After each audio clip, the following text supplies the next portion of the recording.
This event is brought to you by the Soto Zen Buddhist Association, and I am delighted to introduce our introductory speaker, Dhammadeepa. Reverend Dhammadeepa serves as the president of the Soto Zen Buddhist Association board. She has been instrumental in producing today's offering. Again, thank you all for being here. Dhammadeepa, please take it from here. Welcome, everyone. Welcome to our program today titled Conflict to Connection. I am really, really pleased to have Reverend Diane Hamilton here with us. Also, I believe she also goes by Musho Roshi. And I'm going to say a little bit about her background before we get started. And just really encourage you to take in deeply the wisdom that she brings here.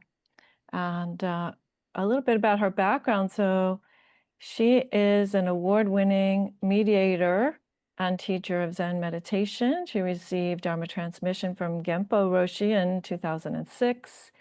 She served as the director of dispute resolution for the Utah Judiciary from 1994 to 1999, mediating all sorts of matters from simple neighborhood disputes to very complex multi-party negotiations. And she's been recognized for her skills in facilitating difficult conversations.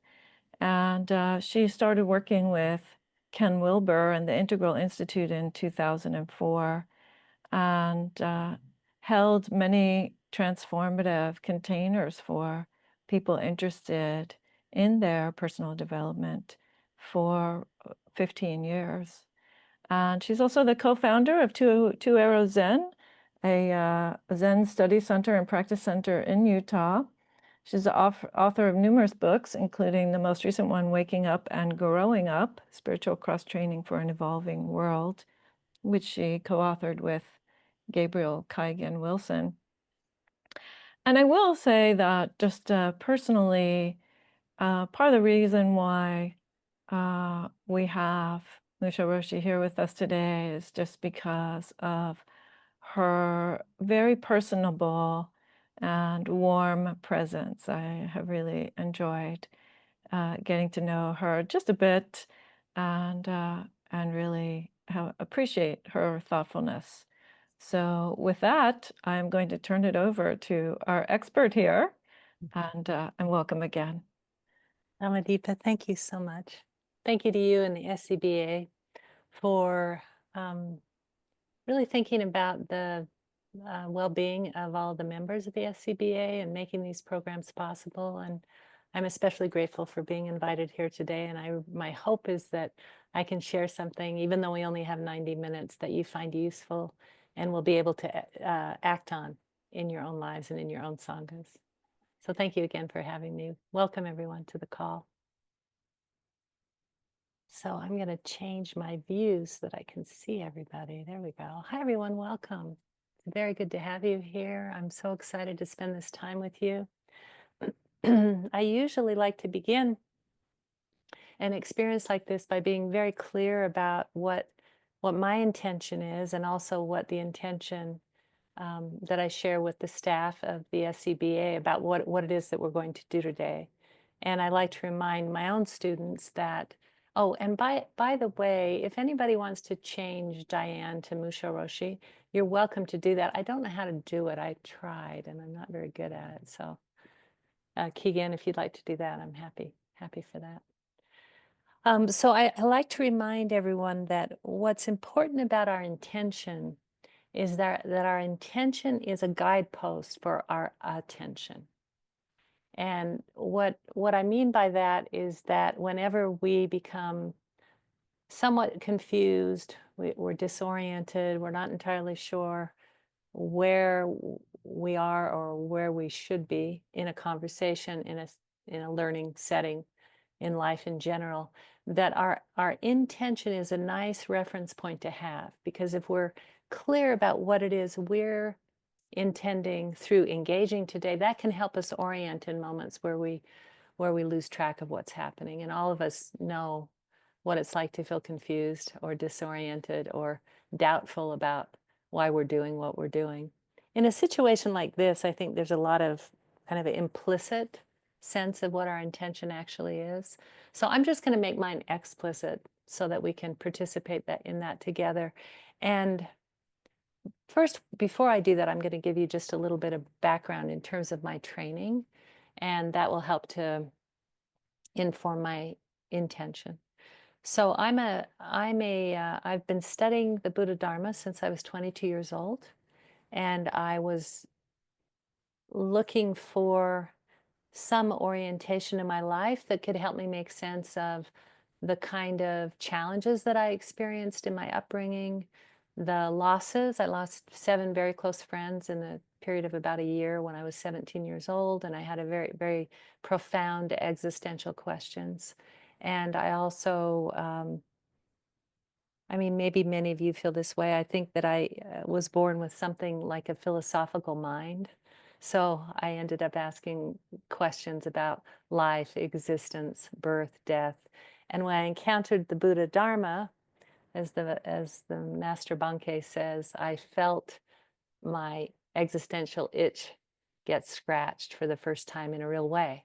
And although I didn't understand it at the time, what I came to realize later, it was in the closing of the gap through meditation practice and through the study that helped me to clarify my practice. It was in the closing of that gap that I felt that scratch itched. And so the practice has been extremely important to me. I've been involved in the Buddha Dharma for over 40 years now. And I do like to say that I am a meditator with little natural talent and a lot of training. And I'm a mediator with a lot of natural talent and less training. And what I came to realize later in my life and in my practice is that mediation and meditation are it's no wonder they have the same root, because they're basically the same thing. And what they are is the opportunity to begin to see that which is separated, that which is incoherent, that which arises and appears as two, to understand the way in which it's actually one. So we do that on the cushion. We bring our body, speech, and mind into this moment. And as a mediator or facilitator, we're working with disputing parties who are experiencing usually a lot of emotional intensity and a lot of being repelled from the other. And then to be able to discover and to reveal that the fact that they're very intimate through the conflict and that they have very many of the same shared values and same aspirations, and to help bring that into the foreground is really what it means to be a mediator. So my intention today is to really weave the waking up process of becoming intimate with one's unconditioned original awareness, and to bridge that with what we call growing up. So waking up, and growing up is the experience of being able to develop and learn skills and to be able to apply those skills. So the important point of waking up is that our inherent nature is simply here to be realized, discovered, enacted. Whereas growing up, we engage in learning and in acquiring a certain skill set that we don't yet have. And one of the experiences that I have had in my life is being in spiritual communities in which there was a tremendous amount of meditative discipline and realization of the awakened state, and yet kind of an inability to activate the right skill set for dealing with the challenges and the conflicts that arose within the sanghas that I belong to. And even though the meditation meditation is absolutely essential in my mind to good conflict skills, because the recognition of our inherent sameness is so deeply important, and to be able to feel it and to see it and to know it and to experience emptiness and inherent well-being and interconnectedness is so important to working with others who are in disputes. And at the same time, good listening skills are absolutely necessary. The capacity to reframe a conflict from a way of viewing it negatively to seeing how it could have positive implications and possibilities. Being able to simply use good negotiation skills to problem solve and to come up with outcomes that everyone can participate with. So the idea of waking up as essential to who we are and growing up as a set of acquired skills that I really am positioned to both encourage you to learn, to participate with, and to bring your sanghas along, because it isn't simply a matter of our individual well-being and our individual capacity, but what are the cultures that we're creating? And what are the capacities and the competencies of the cultures that we're engaging? And how is it that what we have passion for and have learned how to do in our, let's say, in our individual lives, in our intimate relationships with our good friends, how can we share and expand that so that the groups we function in have similar capacities and can really enjoy the success of dealing with conflicts and difficult conversations in a way that actually bring life force and grace into our world. So my intention is to share this idea with you that waking up needs to be held with growing up. And I would even go so far as to say that even within our practice, that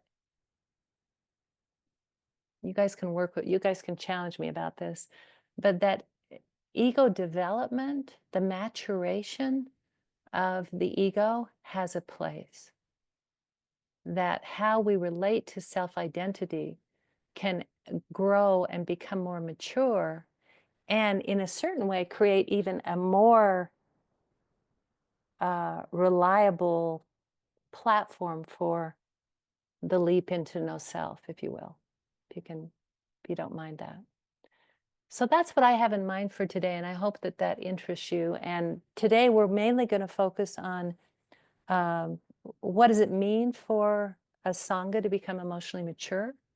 What are some of the elements of that? And then there's a follow-up session that I'll be doing in 2 weeks from now, where again, it's a short session, but I'll be spending a little bit of time on how you as teachers, as members of Sanghas, as growing human beings, what are some of the skill sets that are essential to good facilitation. And one of the things that I am so blown away by is, and we'll work with this in the next session, is how Zen training is so incredibly brilliant to point out something so obvious, how important the experience of sameness is to our well-being. Sameness with each other, sameness with groups of people, sameness as our culture, sameness belonging to the cosmos and to the universe. It's so deeply soothing to the nervous system and such an important experience. You could call it ultimate belonging, if you will. How we literally are given a practice that opens the doorway for us to have that experience. And at the same time, to point out that differences, particularities, subtlety of what distinguishes me from you is also part of our experience. And that when we're working in the creative space of human relations, that understanding how to deepen that experience of inherent belonging, and how to understand that when our nervous system feels that it comes to rest, and we use the word peace and equanimity, And that when differences are engaged, it has a completely different impact on the human nervous system. That difference by its nature is exciting to the nervous system. That when we learn something we haven't thought about before, or we're given a perspective that opens up a new idea, that excites us. But that excitement in the domain of human relations can very quickly be interpreted as threat. And so how we learn to work with difference as an excitement, but always pace it with the ease of the sameness and the cultivation of our commonality, and to remember that commonality, that our affiliation with one another is not sentimental, and that we need to always deepen the experience of sameness in order to work with difference. And that's what I'm going to be covering in the next session, is this beautiful koan of sameness and difference in the domain of human relations. So that's what's on the agenda for today and our next session. So I should take a breath.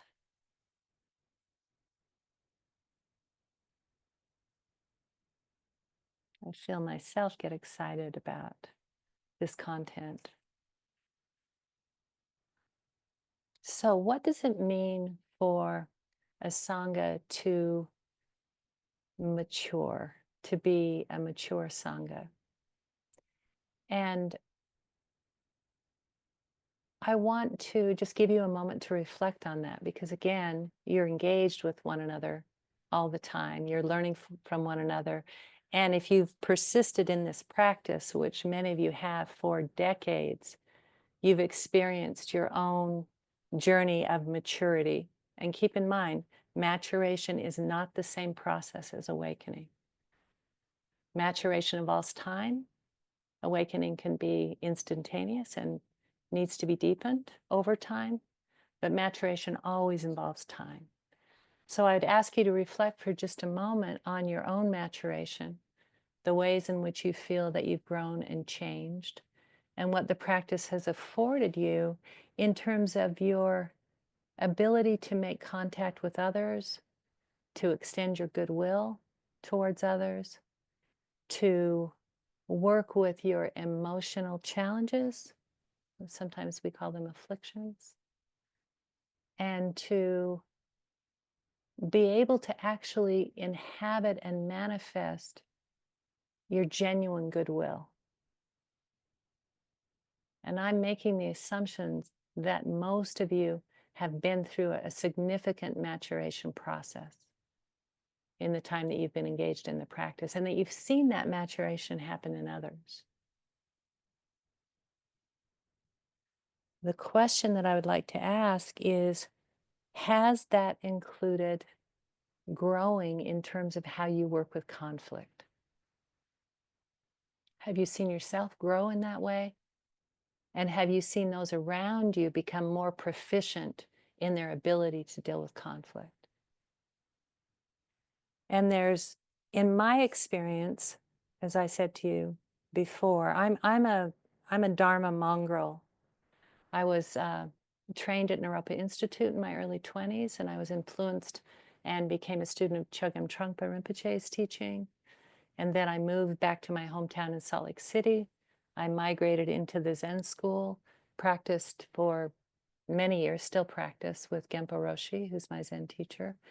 But in 2004, I was also introduced to Ken Wilber, and I had never really read Ken Wilber's work. I think I read Grace and Grit, for those of you who are familiar with Ken. May I just ask you by show of hands, how many of you are familiar with Ken Wilber's work in one way or another? Fantastic. So I went to work for Ken in 2004 and continued to work with him and with his integral theory.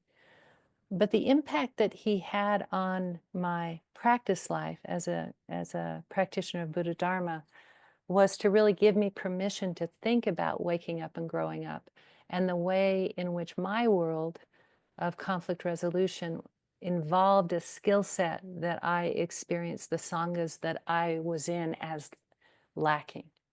That we did well when we were able to engage in sessions, when we were engaged in the traditional practice, but when conflicts arose, I was disappointed in what I saw.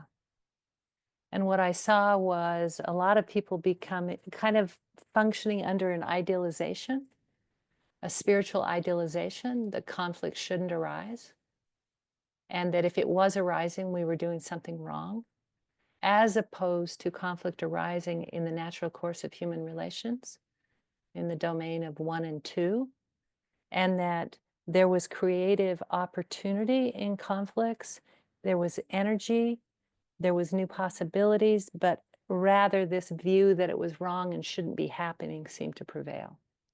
So that was one of the things that I experienced. I also saw a lot of unprocessed relationships to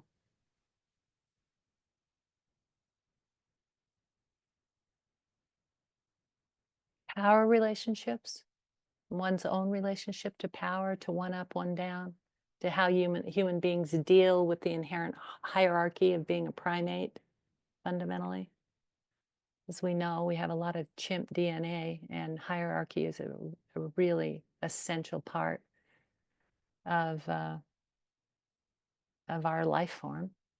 And so there was also a kind of a naive assumption that somehow there wouldn't or didn't need to be hierarchy, and that people who had more experience as guides were somehow often disempowered in these cases where good guidance would have made an enormous difference. We seem to all of a sudden think that we should all behave as though we had the same amount of experience, when in fact it just simply wasn't the case. And that some unprocessed individual pain around all kinds of different issues related, I mean, sex, money, and power are the big three, right? That requires quite a bit of our attention to really liberate those dense, intense energies. And so there was a lot of that. And I'm not excluding myself. Every time this happened, I got to experience the ways in which I was similarly provoked, and the ways in which I had ideas that this should be different. And I thought the leadership could do a better job. And at the same time, I didn't want them to lead. So I won't leave myself out of this description that I'm describing right now. And again, I think just this the idea that where there is emotional struggle, there's someone at fault. Somebody must be wrong and bad at the heart of this situation. And those were the kinds of things that I felt I wanted to be able to create cultures in which those responses were different. So I think what I'd like to do, because I've said so much, before I transition into the next part and we start to look into this more carefully, is maybe I could see if you have any questions right now that would be helpful to you in terms of clarifying or responding to anything that might be on your mind. And then I'd like to go more deeply into some of the domains that we can start to explore to help our cultures.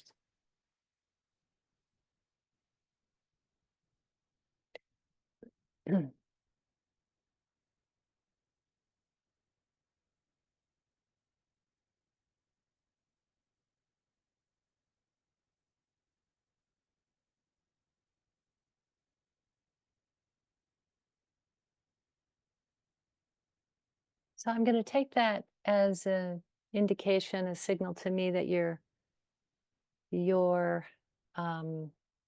basically with me. And I can also see that you're considering and thinking and trying this on with your own experience. So I appreciate the contemplation as well. So what we're going to explore, and we'll break into small groups to do this, is one of the things that's very important in terms of helping our sanghas mature is to begin really simply by looking into what our respective conflict styles are. And in the conflict resolution literature, interestingly enough, and I think this is fantastic, there are three basic conflict styles. And one conflict style is avoidance. And in the Buddhist tradition, they correlate to the three poisons. So avoidance correlates to ignorance. The second conflict style is accommodation, which means that when the anxiety of potential conflict arises and the nervous system starts to be stimulated and we start to experience the drip of stress hormones into the bloodstream, and our heart starts palpitating and our face flushes and we feel our limbs starting to tremble, that each one of us has a coping style. So avoidance is that style of just simply going around or away from the conflict. And as I said before, that corresponds to ignorance. The second style is accommodation, and that could be called also today, if you think about the fight or flight response, sometimes it's referred to as fawning in the fight or flight literature today. In other words, we move into a mode of pleasing the other, of coming quickly to agreements, of making compromises in order to lower the anxiety. Not necessarily because we want to do that, but because we're habituated to doing that and we're compelled to doing it out of the anxiety of feeling what's arising in our body. And in our next session, I will talk about how in conflict, often what people are avoiding, or the reason they become so quickly accommodating, is not the conflict itself, it's the sensations that get generated in the body. So as soon as the amygdala stimulates the brain, signals the brain that there's danger, and we start to experience the drip of those hormones in the body, every one of us goes to our conflict style, regardless of what it is, unless we've really worked on being able to tolerate those sensations and remind ourselves, wait, that's adrenaline and cortisol that I'm feeling right now, right? That's what I'm responding to. That's what I'm trying to take care of, is the sensations in my own body. So the accommodation is the building relationship, acquiescing, adapting, and pleasing. And that corresponds to, in the three poisons, that's the passion or the greed quality. Does that make sense? So the clinging, if you will. And then finally, there's the final style is the competitive style, right? The fighting style. And that style just, they feel those sensations and they immediately go into a domination and submission orientation. So, we see that in our leadership right now. It's all about the raw wielding of power and domination and submission. So for some of us, when we get anxious, that sensation of needing to dominate is what takes over. We stay engaged, but we actually try to prevail. And again, it's just kind of a deeply habitual pattern that we've picked up early in our training, in our conditioning. And that style corresponds to, as we say, greed, anger, and ignorance, or passion, aggression, and ignorance is another way to talk about it. So it's interesting to me that the three styles actually correspond to the three poisons. Now, keep in mind, when I teach conflict resolution, what I try to share with the people who are learning with me is that every one of those styles is genius if it's used in the right moment. Avoidance, nothing better. If it's something that can be avoided, nothing better. Accommodation, we spend most of our time accommodating one another. When I used to teach at the University of Utah in conflict resolution, and I would take a straw poll as to how many people felt they were too accommodating, inevitably 2/3 of the class felt that they were too accommodating. And then I would have to remind them that when you're a socialized creature like we are, that accommodation is the order of the day. We spend most of our time accommodating. But it's when in those moments of anxiety where that's our only response that there's a problem. And then finally, the fighting style is absolutely worthwhile. Right now, we might be asking ourselves, some of us, how best to fight the good fight.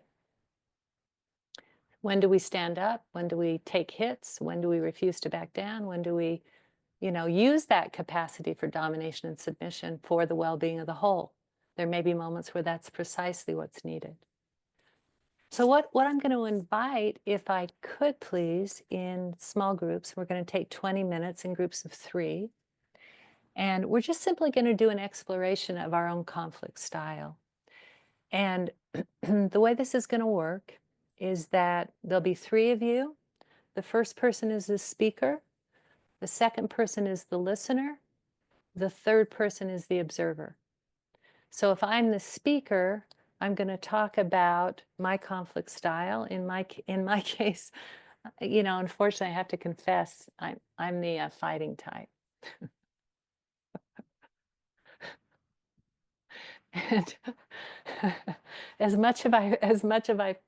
I've practiced, inevitably the sensations come up of just kind of wanting to go at it. So that's my confession. And I'm going to talk about where I feel limited by that style and also where I feel like that style serves me.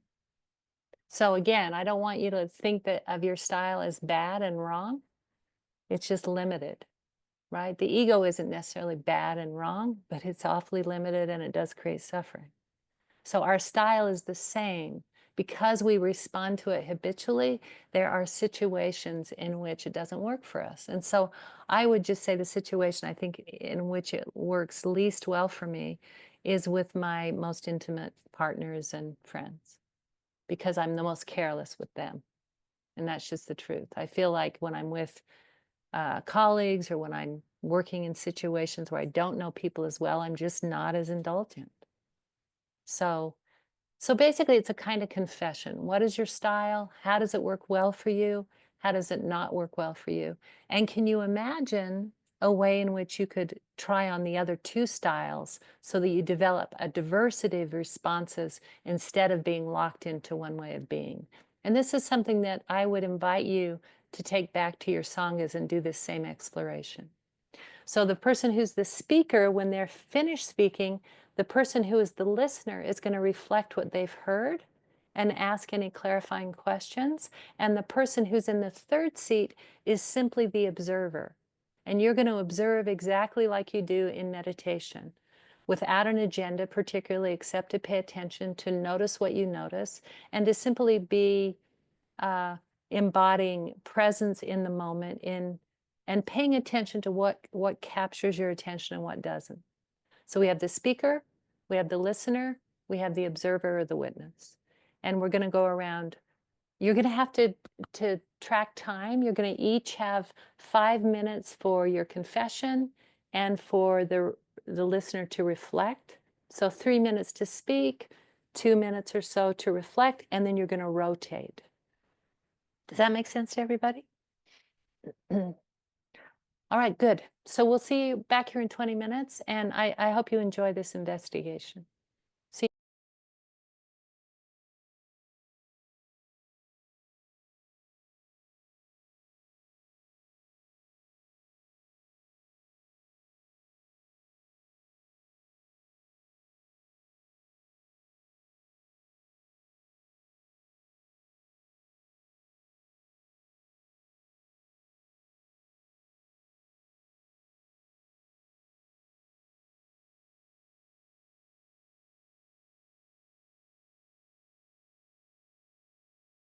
everyone, welcome back. So I would be interested to hear if that simple reflection was useful to you. If there was anything about it that you felt was worth your time, and maybe just some feedback to me about what those insights might be if you had any.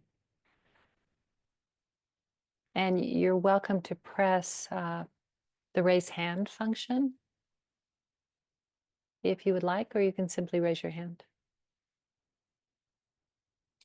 And I would just like to, oh, great.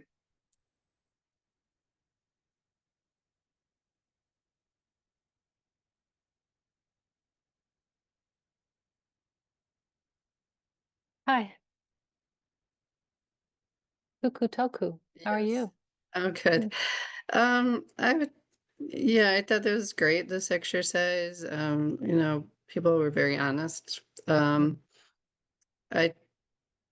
I think we got a little into our impulse, right? So what's behind the style that you take on and what Mhm. Someone wise was saying all three are okay, as you said, but turning it toward the Dharma Mhm. um, and using it in a skillful means way Mhm. rather than kind of knee jerk, habitual way makes a big difference. Mhm.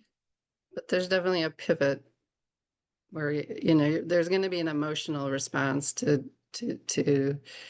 being a conflict with someone, but there's going to to pivot on that Mhm. rather than just dive into the emotion, but not Mhm. ignore the emotion either. So Mhm.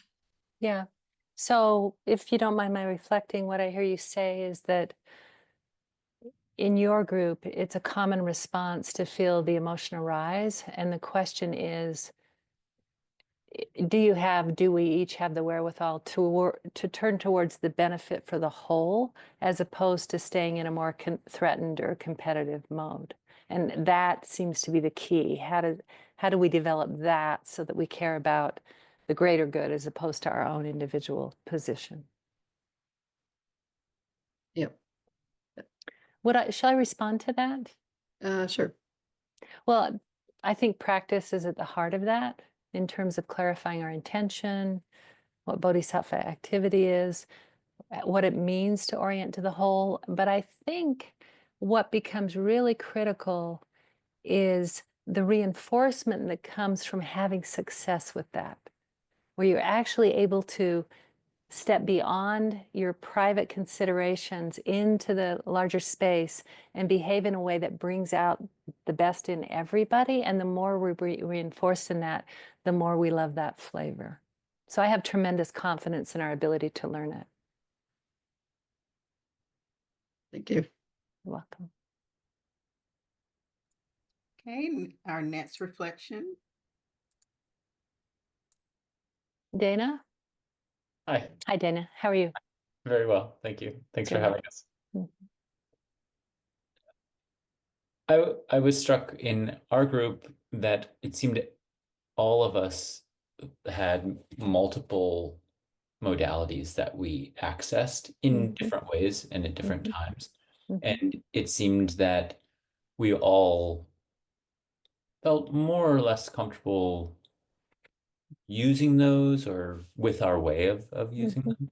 Mhm. And Good. it made me wonder if that's not more common, and maybe this is my understanding from the way that it was presented, but if that's not actually quite more more common than someone being really using one heavily, Mhm. and if so or if not, is that kind of what you were just pointing to is the growth of being better able to accommodate or utilize all modalities as appropriate and what that learning looks like.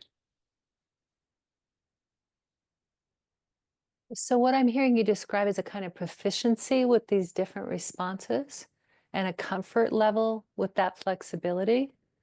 And if that's the case, if we're really functioning like that, maybe the question might be, what's the next step? If we've already developed that. My experience is that within the context of Sangha, there can be relative proficiency. And maybe the next step is in learning how to allow sometimes what happens is you see people arriving at agreement and compromise prematurely.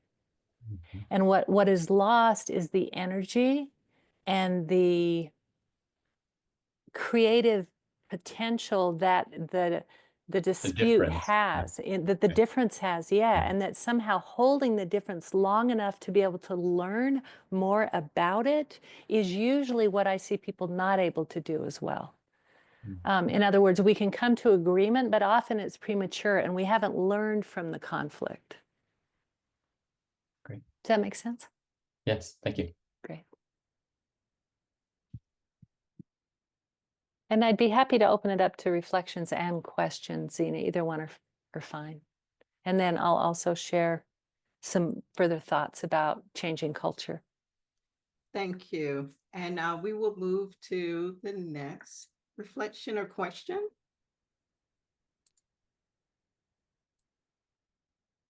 Hi, do you say Tova? Is it Tova? Yes, hi. Yes, Hi. it's Tova. Hi, I Tova. Hello. met before, but I read your book.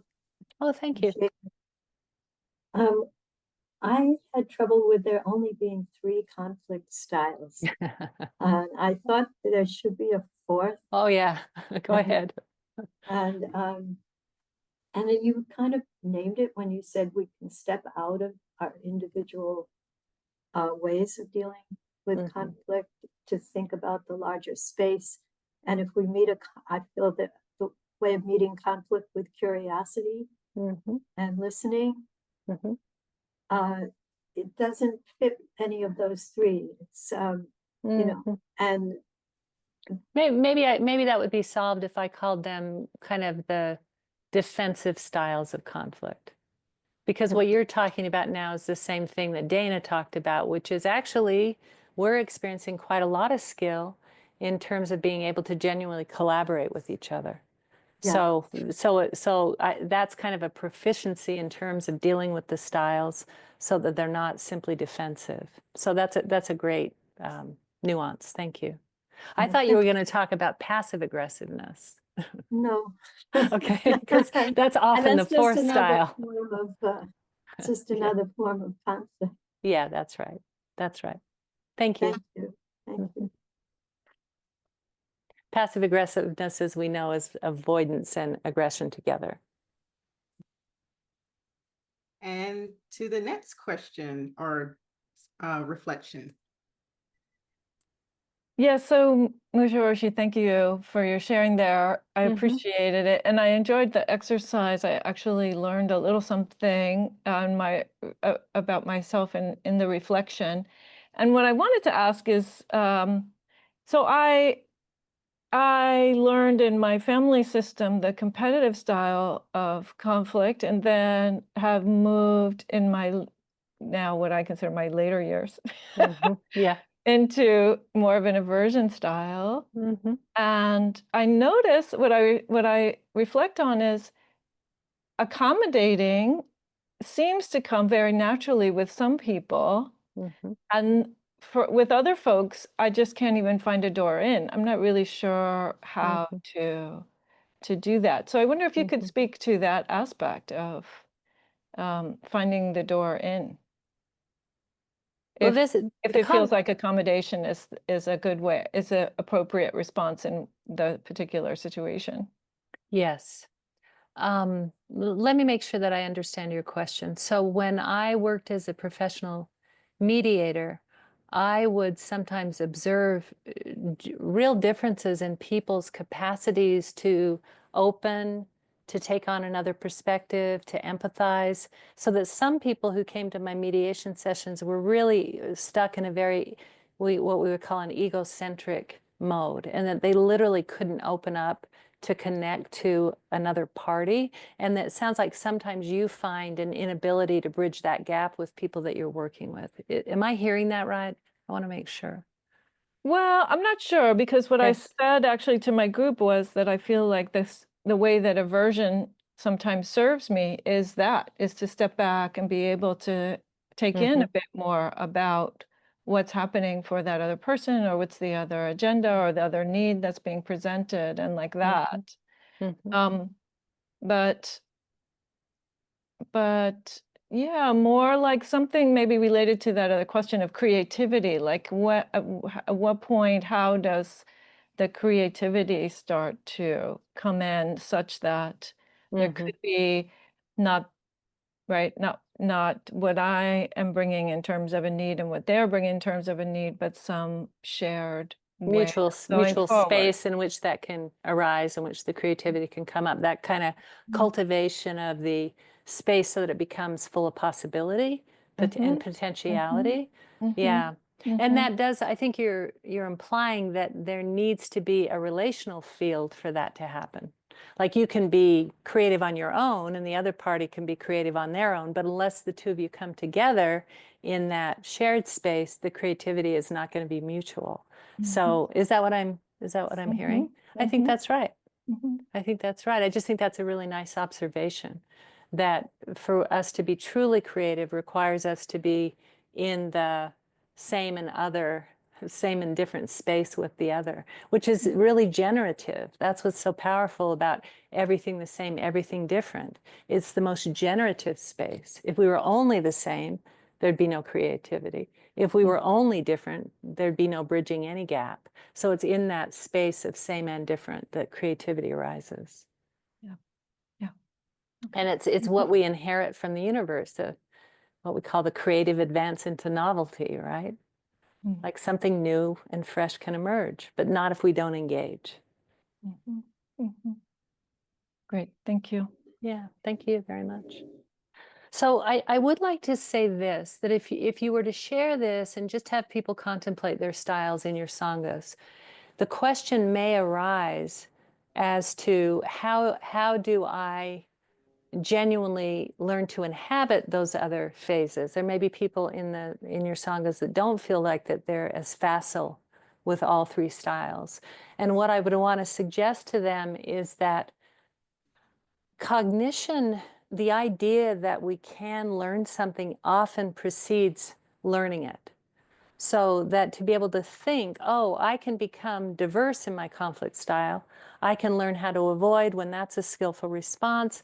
I can learn how to stand up and fight if that's actually going to serve life force and serve the whole. And the first thing that one needs is to be able to imagine that thought, and then to begin to pay attention to when there is an opportunity and to take that opportunity.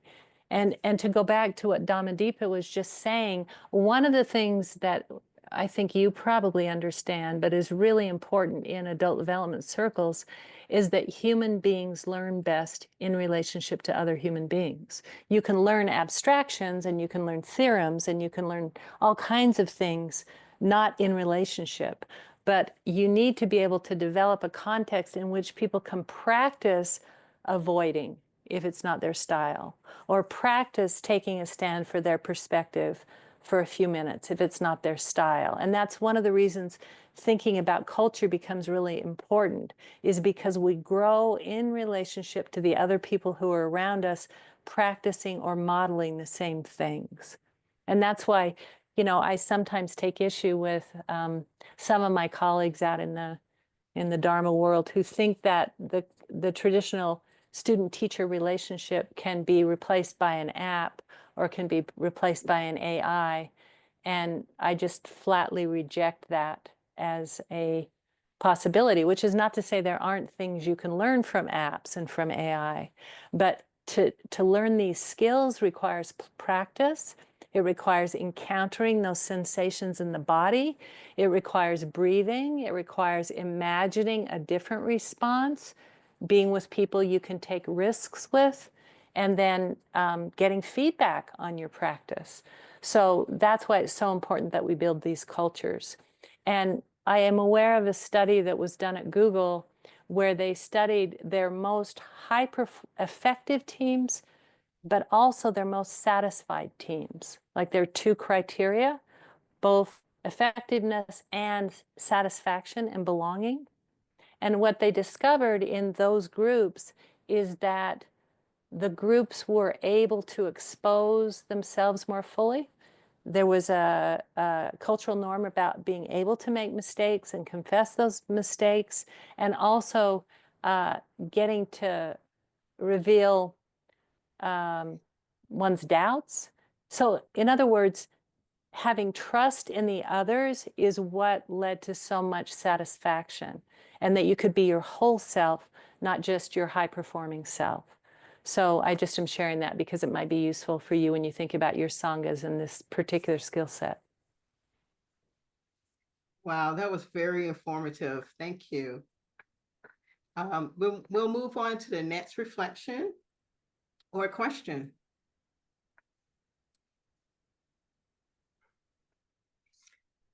Thanks. Yes, you spoke a little bit earlier about working with people as a mediator that did not have the capacity for empathy or many of these other skills. So what do you do in that case? this is just a moment for me to talk about, as part of the work with Ken Wilber and integral theory, just the work that I've done in the domain of adult development. And as a mediator, I literally think that's how I came to meet Ken, is that I would see this array of capacities, and it had to do with people's ability to take perspectives. So for example, I would have people in my mediations who couldn't take their own perspective. They may have come from an abusive background. They may come from a background in which if you're young, you don't really have a voice, or if you're old, you don't have a voice, or if you're whatever demographic. So you just don't know how to advocate for yourself. And that was always very tricky, because mediation assumes people can advocate and negotiate for themselves. So there's that. Then there are people who can take their own perspective, a very egocentric perspective, but can't take the perspective of other, right? Just can't do it. Literally, it's too threatening to try, because as soon as you have two perspectives in your mind, it's like doing a yoga asana. You have to manage the tension of that. And so you collapse into just one point of view, and it's my point of view because I'm deriving security from that. And as I started to see this, I started to realize that I wasn't seeing pathology. What I was seeing was developmental capacity. And that it turns out that perspective taking is a capacity of one's development. So it's possible that in your conversations, you might be with people that can only take their own point of view. And even if you can say, I notice how strongly you feel, I notice how much you care, I can see how if I were you, I would feel the same way. Are you available to listen to another perspective? Could I offer one? Could we try one out? If there were another way to look at it, what would it be? Can you use your imagination and help me imagine what would it be? You know, because in fact, we're dealing with people who kind of run the developmental range, if you will, from not able to really hold a perspective to being able to see my perspective, your perspective, their perspective, the perspective of a court and the law, the past, the future, no perspective. That's a lot of, what do we call that? That's a flexibility of mind. That's incredible. And then if you can take those perspectives, how do you rank order them? Which is the most important? And then finally, can you take a perspective on your own perspective? And what is it that's seeing that perspective? So there's a tremendous amount of range in terms of people's ability to do this or not do this. And that's when I switched from thinking that I was looking at pathology, and I was looking at something different. And that's when I started to understand Ken's work. Does that help you, Judith, with your question? Very much so. Thank you. Okay. All right, you're welcome. Thank you. Thank you very much. Let's see. I'm looking at a message. So I just want to remind everyone, you are welcome to submit a question or reflection via chat, and we will read that aloud, or you may raise your hand.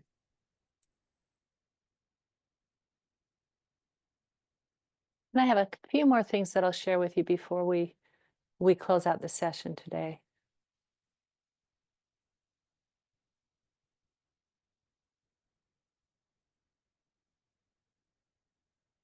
Is that it for our questions? It seems like it might be. All right. All right. So in the spirit of this idea, oh, hi, Colleen. Oh, hi. I do have a question. I'm trying to articulate it. It's related to Ken Wilber's developmental integral theory. Sure. And when he talks about a transformation, that a lot of times people, when it comes to change, are fearful of letting go, and it becomes kind of an either or, like a fear of like I have to give up my position totally. Mm-hmm. In order to change. But what he describes as more evolutionary change is when you end up what's adaptive over time, is, again, might not be describing it well, but was taking what works from the old way of living and being and relating, and incorporate keeping that while adding a new thing. So it's not either or. And a lot of times people become threatened, I think, when they feel like they have to be right, or that if they shift their position, their way of coping, it feels more so overwhelming, like a loss of self. I was wondering if you had any thoughts about that. I'll just reflect a little of what I heard you say, that the universe in the evolutionary process, it preserves and it innovates. And Yes, that yes. those things that arise that have a certain kind of functionality, and we use that word function in Zen a lot, right? There's functionality. The universe seems to preserve that, and it preserves what works in a certain way for the evolutionary process. In other words, it's the evolutionary process serves itself. But when we're dealing with human individuals, sometimes that ability to both preserve and innovate and tolerate that creative tension is more difficult. And that what happens instead is that the binary mind, the for and against mind, the mine or your mind, the this or that mind takes over. And there isn't that ability to see how these can sit together in who I am. But there's some hanging on that I'll be doing, and there's some opening up. And, you know, even though the process is unknown, there's still the earth quality of this moment and my experience of making contact with you. And that's very reliable. And but the habit of going to the binary mind and seeking a yes or a no there as a form of stability. And that's really why our practice is so incredibly important, is to teach people that they don't always have to resort to that yes, no, for and against, good, bad mind. Yeah. That Beautiful. mind thinks in opposites. Okay. Thank you. Thank you. Thank you so much.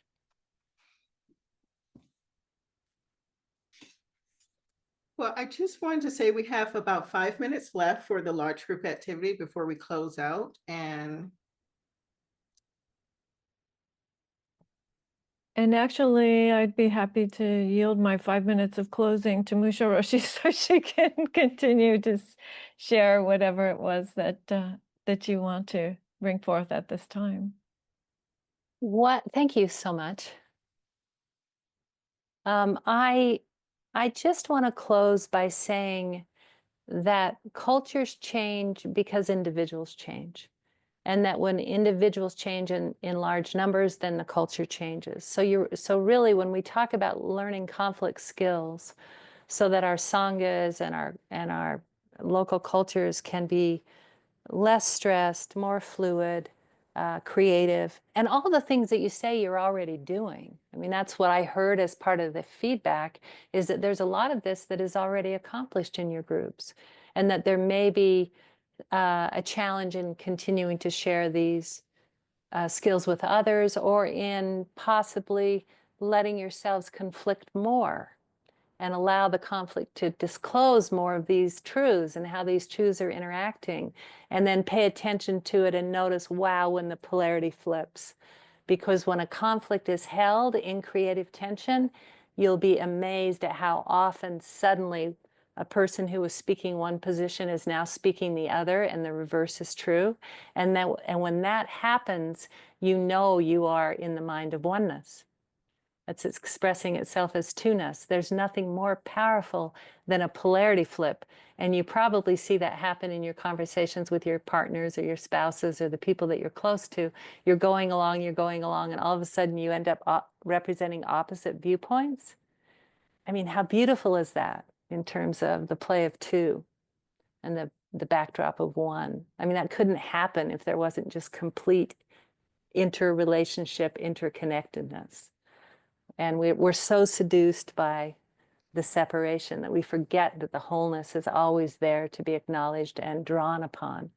And that's one of the things in my work that I do, because these days what I find is that people feel that to address our shared reality, and we certainly experience this in our national politics, to address it, to cultivate it, to deepen it, it seems like almost an afterthought. Like it's literally a given that it's either so much of a given or the assumption has become that we're so not connected. But really reinforcing and deepening our experience of our interconnectedness, of our sameness, allows for more and more ability to deal with difference, to allow differences to arise, to let the back and forth happen. People can cope with what's happening in their nervous systems. They can switch points of view and not feel that they're morally incapable. They can try on different points of view. And this is really an expression of this tremendous flexibility of mind that our practice points us towards. But some of that flexibility, and this is a point that Ken makes, is literally a product of adult development. Yeah, our capacity to inhabit and to see more and to allow for more in a way. And as I said, the challenge with that becomes ranking, creating a hierarchy of value with our perspectives, and being able to take a perspective on our own perspective. So, you know, if I were going to give a suggestion about how to increase the conflict competency of your cultures and literally translate that into more connection, I would definitely be offering the sameness and difference and working with the human nervous system. And that's something that I'll be covering in the next session, because it just makes all the difference when you can actually, what do we call that these days? Self-regulate. So self-regulation not in relationship to trauma, but in relationship to conflict. So that would be one teaching. The second one would be the differences in our conflict styles, like we did today, and practicing and giving opportunities for people to try on different styles. And you can't do that if you can't work with your own nervous system. So that would be one. The third thing that I would suggest is that I really think that sometimes deeper investigations of issues related to money and security, you know, the issue of money arises often just in terms of how we deal with money within our own organizations, but that is one to explore. Obviously, you know, it requires a different kind of container, but if people are willing to do more work in examining their own sexual anxieties, then they might make more coherent and better decisions about how they engage in their relationships within the Sangha. You know, this is one that, because it requires such a subtle and powerful container, because that anxiety can be really difficult. You know, could be nice to you know, bring in a guide and talk about some of these things. So the third one, of course, is our power relationships. And I do a lot of work on power in my workshops because we explore the one up, one down experience a lot. And we pay attention to what is it like to be on top? What does it afford us? What privileges are there? And what is the downside of being in power? How are we cut off from communication? How are we told only what we want to hear? How do we end up misusing our power because we don't have anyone challenging us? There's so many downsides to being on top. And then what is it like to be in a more of a follower position, or a more surrendered position, or a more submitted position if you're training? What is the upside of being one down? You have the opportunity to learn. You have the opportunity to grow and change. You have the opportunity to flow and not always be considering decisions. And then the terrible downside of feeling stuck in the downside of the one down that results in victimization and resentment and inertia. So exploring power relationships can be really, really helpful. And that's something that I think you can explore. You don't need exactly the same kind of container. It depends on how challenging you want to be with one another, but that's something that you certainly can do on your own. I mean, having these conversations about these relative considerations that are so pesky and cause us so much trouble. And then the last thing I would say is really encouraging your sanghas to have more difficult conversations where they don't cut to agreement all the time. And they actually practice maintaining differences. I mean, you could take a conversation that is that people feel very powerfully about, the role of Israel and Gaza, the role of Hamas or the Netanyahu government. Like, how do we really see that? And the whole goal is to allow different perspectives to emerge and to stay in the experience of the nervous system being challenged and to keep breathing and keep listening to each other.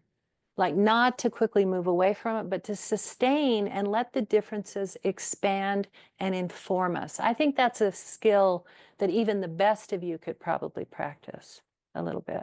And I mean the best in terms of conflict. I certainly don't mean your inherent virtue. Because I know what you're like. So I think that's all I have. Dhammadeepa, do you want to take it over and close out? I've now used up the time you offered me. Yes, that's good. I'm glad you used up the time. Thank you. I just want to say again, a wonderful, wonderful gratitude for what you have shared with us here today. You know, what I heard was so much possibility for reflection and for really understanding how our practice can show up in our situations of conflict, inner conflict, and conflict with others within our communities or in other parts of our lives. And you've given us a whole lot of material to work with here. And as you said, we have our next folks who have attended this one and are in the role of taking on some conflict facilitation could sign up for our next workshop, which I believe is on the 27th at this same time, 1 o'clock Eastern.